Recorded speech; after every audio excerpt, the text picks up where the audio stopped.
السلام علیکم ورحمۃ اللہ وبرکاتہ۔ پیارے دوستو، مزید ویڈیو دیکھنے کے لیے ہمارے اس چینل اسلامک اسٹڈیز کو سبسکرائب کریں اور اس بیل آئیکن کو پریس کر دیں تاکہ جو ہماری آنے والی ویڈیو ہیں وہ آپ تک اسی دم پہنچ سکے۔ پرسوں یہ حدیث میں نے پڑھی ابن ماجہ میں کہ ملک الموت کہتا ہے ایتھا النفس الخبیثہ کانت فی الجسد الخبیث، اے خبیث روح جو خبیث جسم میں تھی، اخرجی باہر آؤ۔ اب وہ واپس تو ہو نہیں سکتا، اپنے آپ کو روک تو سکتا نہیں، تو وہ حیران پریشان خوف زدہ، تو اس کے جواب میں اس کو ملک الموت کہتا ابشری ابشری بحمیم وغساق وآخر من شکلہ ازواج، تیار ہو جاؤ خوفناک عذاب کے لیے اور کھولتے پانیوں کے لیے، کانٹے دار جھاڑیوں کے لیے اور بے شمار عذاب کی شکلوں کے لیے۔ تو اس کی روح کو جب کھینچتے ہیں تو رگ رگ سے وہ کٹ کٹ کے نکلتی ہے، تو سارا وجود زیر و زبر ہوتا ہے، سکرات کا درد ساری دنیا کے دردوں پر حاوی ہے۔ جب اس کی روح نکلتی ہے اور اس کو لے کر آسمان پر چلتے ہیں تو دروازے پر پہنچتے ہیں تو اندر سے فرشتے پوچھتے ہیں کون ہے؟ کہتے ہیں فلاں فلاں کا بیٹا ہے۔ کا نفس خبیثہ فی الجسد الخبیث، یہ تو وہی بدماش ہے جو بدماش جسم میں تھا، یہ وہ بدبخت روح ہے جو بدبخت جسم میں تھی، اس کے لیے آسمان کے دروازے نہیں کھل سکتے، اسے واپس کر دیا جائے۔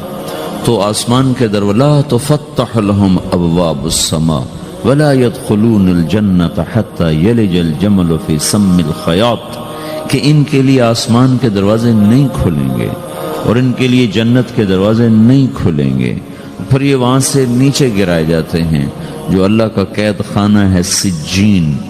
وما ادراک ما سجین کتاب مرقوم، وہ تمہیں خبر نہیں کہ وہ کیا خوفناک قید خانہ ہے جو اللہ تعالیٰ نے بنایا ہے، اسے وہاں دھکیل دیا جاتا ہے۔ پھر قیامت تک اس کے لیے انتظار کی گھڑیاں ہیں اور عذاب کی شدت ہے۔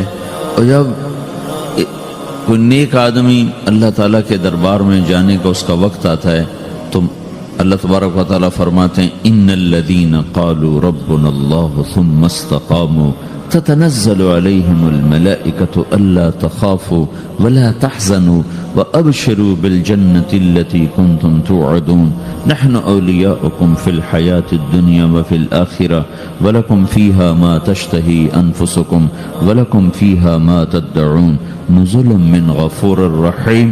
جب کوئی نیک مرد عورت کے جانے کا وقت آتا ہے تو اس کے لیے بھی فرشتے آتے ہیں اور آ کر اس کو خوشخبری دیتے ہیں اور آ کر اس کو تسلی دیتے ہیں کہ آپ غم نہ کریں، پیچھے والے بھی آپ کو مل جائیں گے، آپ خوف نہ کریں، آگے ساری منزلیں آپ کے لیے آسان ہیں، آپ کے لیے جنت بھی تیار ہے، رب بھی مہربان ہے۔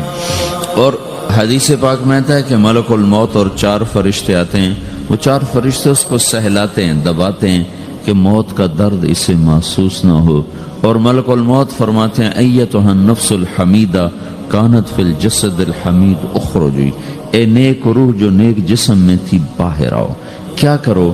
وَأَبْشِرِي بِرَوْحٍ وَرَيْحَانٍ وَرَبٍّ رَاضٍ عَنْكِ غَيْرِ غَضْبَانٍ، آپ کو بشارت ہو آپ کے لیے جنت تیار ہو چکی ہے اور وہاں کی ساری نعمتیں آپ کے لیے میسر ہو چکی ہیں اور اللہ آپ پہ راضی ہو چکا ہے اور اللہ آپ پہ خوش ہو چکا ہے۔ اس پر اس کی روح کو نکالا جاتا ہے، پھر سارے فرشتے اس کو استقبال کے ساتھ جب آسمان پر لے جاتے ہیں تو اندر سے پوچھتے ہیں کون ہے؟ کہ فلاں فلاں کا بیٹا، فلاں فلاں کی بیٹی۔ کہتے ہیں نفس حمیدہ فی جسد حمید، یہ تو نیک روح تھی جو نیک جسم میں تھی، مرحبا بہی، اس کو ہم سب استقبال کس کا کرتے ہیں اور ایک دم آسمان کے دروازے کھلتے ہیں، پھر وہ پہلا دوسرا تیسرا چوتھا سارے آسمان پار کرتا ہوا اللہ پاک کے عرش کے نیچے کے جا کر، مرد ہے یا عورت، وہاں جا کر سجدے میں سر رکھتا ہے اور اللہ تعالیٰ فرماتے ہیں ہاں اس نے ہمیں خوش کیا، ہم اسے خوش کریں گے، اور اس کو عافیت کے ساتھ وہاں آسمان میں، پہلے آسمان سے لے کر اللہ کے عرش تک یہ سب ویٹنگ روم بنے ہوئے جہاں اللہ اپنے اپنے درجات کے مطابق جنت والوں کو ٹھہراتا ہے، اور وہ انتظار گاہ ہے اور وقت ختم ہو جاتا ہے، لہذا انتظار کی جو تکلیف ہے وہ بھی ختم ہو جاتی ہے۔ وقت ختم تو انتظار کا احساس ختم، اور ٹائم کے گزرنے کا احساس ختم۔ تو جیسے اصحاب کہف کو اللہ نے غار میں داخل کر کے تو غار کے اندر سے وقت کو نکال کے باہر پھینک دیا، باہر 300 سال گزرے، اندر آدھا ہی دن گزرا تھا۔ وہ جب اٹھے ہیں تو وہ 25 برس کا نوجوان 325 سال کا ہو کے نہیں اٹھا، وہ 25 سال کی عمر میں اٹھا ہے۔ نہ ناخن بڑا ہے، نہ مونچھیں بڑی ہیں، نہ ان کی داڑیاں لمبی ہوئی ہیں، کیونکہ تو زندہ تھے، مر نہیں گئے تھے۔ تو زندہ کے تو بال بھی بڑھتے ہیں، ناخن بھی بڑھتے ہیں، لیکن وہ اس طرح اٹھے کہ 300 برس گزر گئے اور 25 برس کا نوجوان 25 سال کی عمر میں اٹھا ہے، 20 برس کا 20 برس کی عمر میں اٹھا ہے۔ اور وہ کہنے لگے کم لبثنا، بھائی کتنا ٹھہرے ہیں؟ کہ یومن او بعض یومن، لگتا ہے کوئی دن آدھا دن ٹھہرے ہیں۔ وہ صحیح کہہ رہے تھے۔ باہر اللہ تعالیٰ نے وقت کی گھڑی کو چلائے رکھا اور اندر غار میں اس کو سوئچ آف کر دیا، نکال دے، یہاں وقت کو داخل نہیں ہونے دیا۔ تو وقت کے گزرنے سے جو بھی اثرات مرتب ہوتے ہیں وہ ان پر مرتب نہیں ہوئے، تو وہ 20 آدھا ہی دن کے بعد اٹھے ہیں، باہر 300 سال، اندر آدھا دن۔ یہی کچھ اللہ تبارک و تعالیٰ برزخ میں کر دیتا ہے، وقت کو ختم کر دیتا ہے، گزرنے کا احساس نہیں ہوتا ہے۔ تو اس طرح میرے عزیزو، یہ دو موتیں ہر انسان دیکھتا ہے، یا وہ جنت کے فرشتوں کا استقبال دیکھتا ہے یا جہنم کے فرشتوں کی مار اور پٹائی کو سہتا ہے۔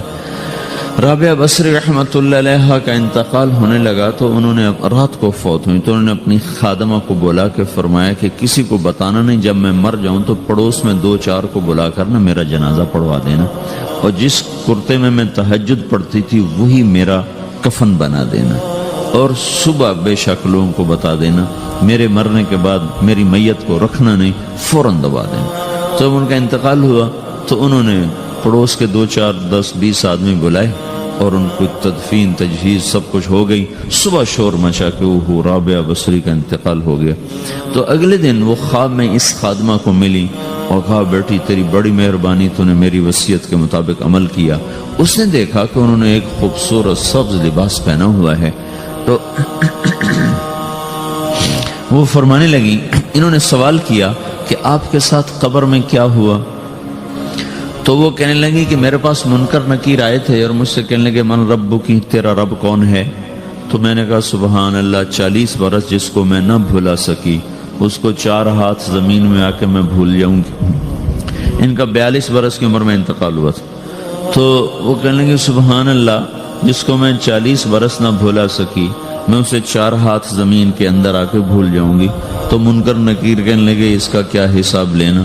پھر انہوں نے پوچھا کہ وہ آپ کا وہ کرتا کہاں گیا تہجد والا جس میں آپ کو کفن دیا تھا؟ کہ وہ اللہ نے مجھ سے لے لیا ہے اور میرے اعمال کے خزانے میں رکھ دیا ہے، قیامت کا دن میرا وہ کرتا بھی میرے ترازو میں تولا جائے گا، اور مجھے یہ لباس پہنایا ہے جو جنت کا لباس ہے۔ یہ بھی ایک موت ہے۔ اس طرح بھی لوگ مرتے ہیں۔ اور دوسری بھی ایک موت ہے، ہمارے علاقے کی بتا رہا ہوں، اپنے علاقے کی۔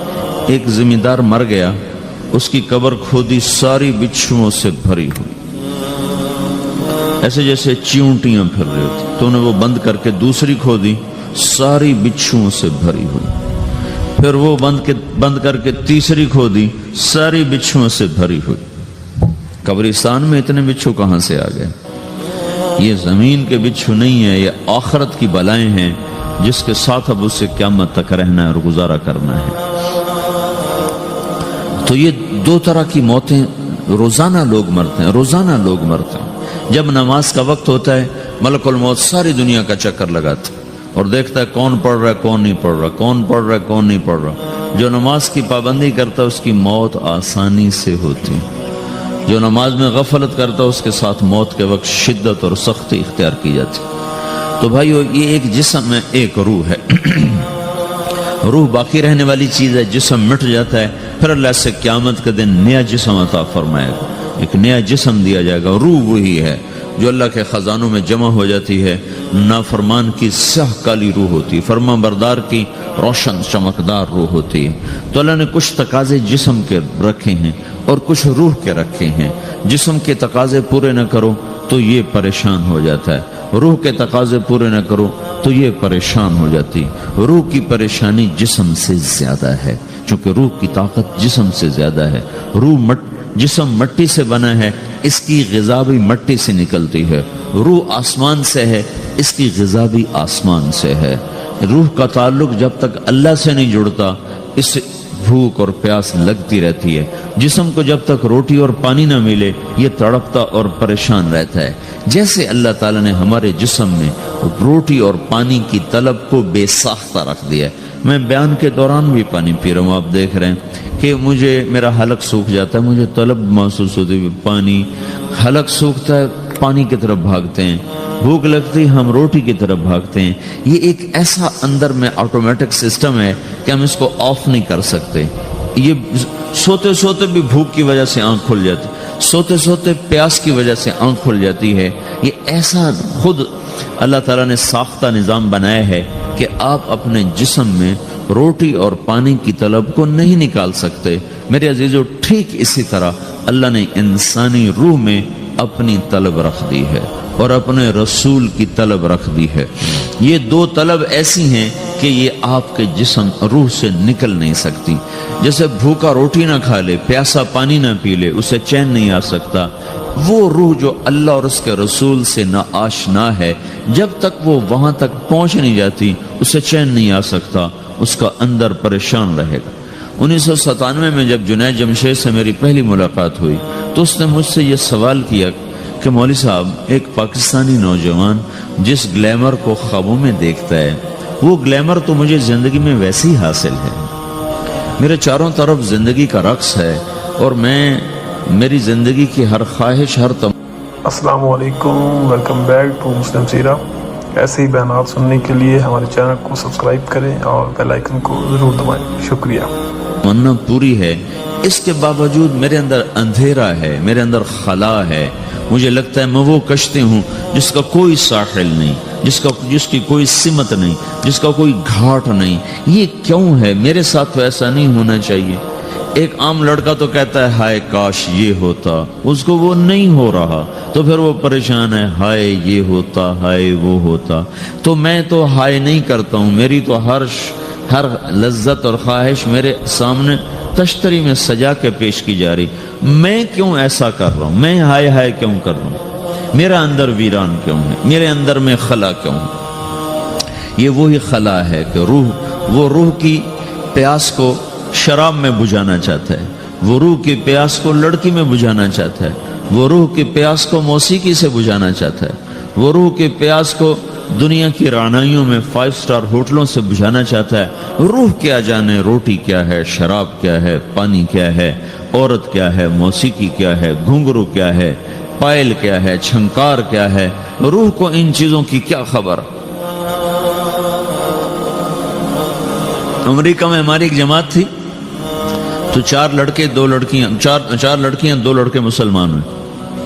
تو ایک لڑکے کا نام رکھا تھا ابراہیم، اور اس کو جب پڑھایا نا کلمہ، انہوں نے کہا ہائے، انہوں نے کہا ہائے، اور دونوں ہاتھ یہاں رکھے سینے پر، دل پر، کہا ہائے.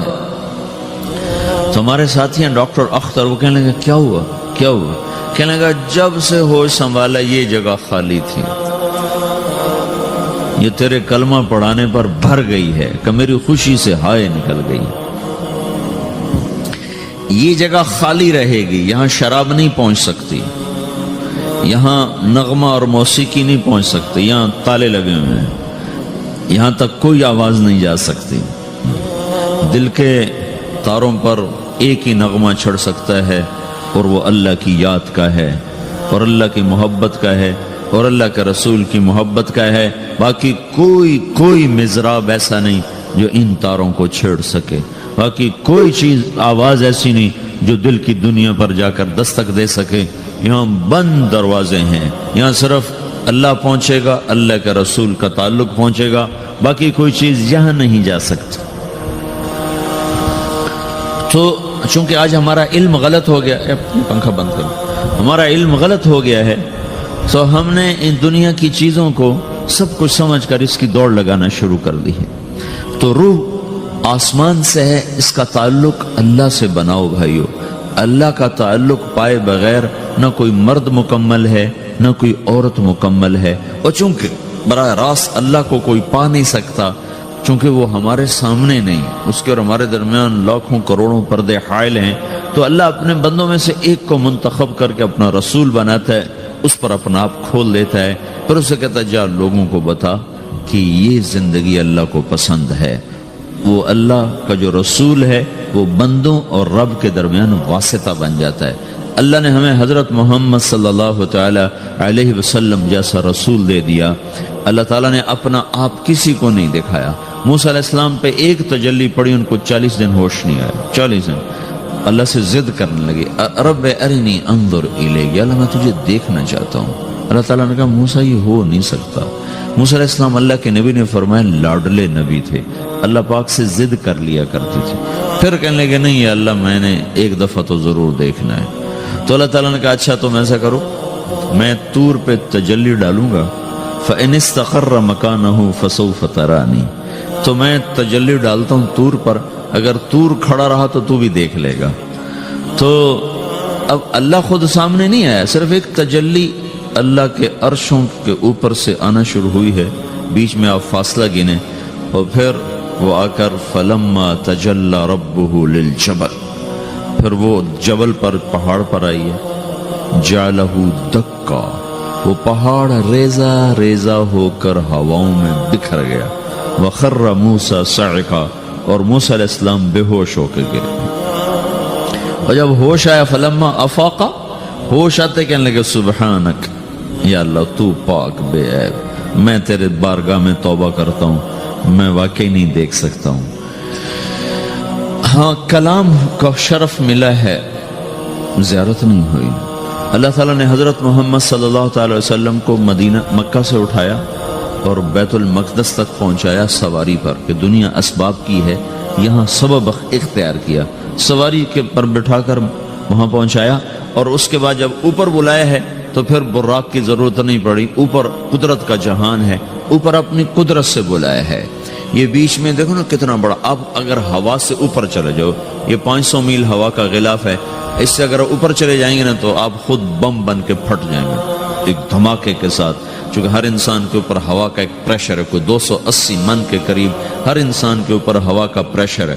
اس پریشر کو توڑنے کے لیے میرے اندر خود ایک پریشر بنا ہوا ہے جو اس کو توڑ رہا ہے۔ جب یہ ہوا کا پریشر میرے اوپر سے ریلیز ہو جاتا ہے تو میرا اندر کا اپنا پریشر بم کی طرح پھٹے گا اور مجھے پرزے کر دے گا۔ اس لیے وہ خلائی لباس بنایا جاتا ہے جس میں وہ مصنوعی پریشر دیا جاتا ہے تاکہ اوپر جا کر یہ پھٹ نہ جائیں۔ ہمارے نبی جس کرتے اور تہمد میں تھے اسی کرتے اور تہمد سے بیت المقدس سے چلے ہیں اور ہوا کو نہیں پار کیا، 7 آسمان ہی پار کر لی۔ اور پہلے آسمان پر حضرت آدم علیہ السلام نے استقبال کیا ہے، اور دوسرے آسمان پر حضرت عیسیٰ علیہ السلام، زکریا علیہ السلام، یحییٰ علیہ السلام نے استقبال کیا ہے، تیسرے آسمان پر حضرت یوسف علیہ السلام نے استقبال کیا ہے، چوتھے پر حضرت ادریس علیہ السلام نے استقبال کیا ہے، 5ویں پر ہارون علیہ السلام نے استقبال کیا، اور 6 پر موسیٰ علیہ السلام نے استقبال کیا، اور 7ویں آسمان پر ایک بیت اللہ دیکھا ہے جس کا طواف ہو رہا ہے۔ استقبال کو کوئی موجود نہیں، ایک بڑے میاں ایسے ٹیک لگا کے بیت اللہ کی یوں ٹیک لگا کے بیٹھے ہیں، گوٹھ مار کے، دونوں ہاتھوں کے ایسے گوٹھ مار کے بیٹھے ہیں، ان کی سفید داڑھی ہے، وہ نہیں اٹھے ہیں۔ باقی تو نبی بھی سامنے کھڑے ہوتے تھے استقبال کو، لیکن یہ بزرگ نہیں اٹھے ہیں۔ تو آپ نے پوچھا یہ کون بزرگ ہیں؟ تو جبریل نے کہا یہ آپ کے دادا ابراہیم علیہ السلام ہیں۔ آپ خود چل کے آگے گئے ہیں، وہ قریب آئے تو آپ وہ اٹھے اور آپ کو گلے لگایا، ماتھا چوما، پیار کیا۔ سارے نبیوں نے استقبال کے دوران کہا تھا ہمارے بھائی آ گئے، مرحبا ہمارے بھائی آ گئے، لیکن جب ابراہیم علیہ السلام سے ملاقات ہوئی تو انہوں نے فرمایا مرحبا میرا بیٹا آ گیا، مرحبا میرا بیٹا آ گیا ہے۔ اور یہ جو حالانکہ مرتبہ تو ابراہیم علیہ السلام کا چھوٹا ہے، ہمارے نبی کا مرتبہ بلند ہے، لیکن رشتے میں ابراہیم علیہ السلام کا مرتبہ بلند ہے اور ہمارے نبی کا مرتبہ چھوٹا ہے۔